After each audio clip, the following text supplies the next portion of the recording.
आंदोलन केलं, मी नाही उतरवला आणि शेवटी न्यायाधीशांना माघार घ्यावी लागली आणि त्या पेट्यातच त्यांनी केस लढवली. हे त्यांच्या जीवनातलं पहिलं आंदोलन होतं. म्हणजे त्यांचा स्वभावच होता की सत्य काही केल्या काही कितीही त्यासाठी आपल्याला अपमान सहन करावा लागेल किंवा काही प्रसंग आले तरी मी सत्य सोडणार नाही. आदर्श होते. या महात्मा गांधीची मी एक गोष्ट सांगणार आहे. एकदा मोहनच्या शाळेत परीक्षक आले होते. त्यांनी इंग्रजी स्पेलिंगची परीक्षा घ्यायची ठरवली.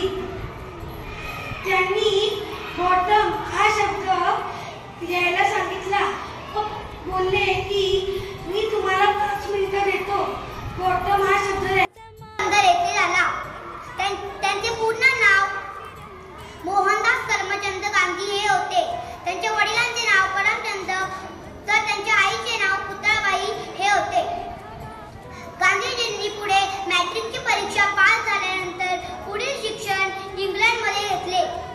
तिथे ते खूप अभ्यास करून बॅरिस्टर बनले. पुढे भारत मातेची सेवा करण्यासाठी ते आपल्या मायदेशी परतले. एकदा गांधीजी एका सुद्धा कपडे नाही म्हणून त्यांनी भर सभेत जाऊन घोषणा केली की मी यापुढे अंगामध्ये कपडे घालणार नाही. तेव्हापासून ते पंचा नेसू लागले. लहान मुलांवर ते खूप प्रेम करायचे.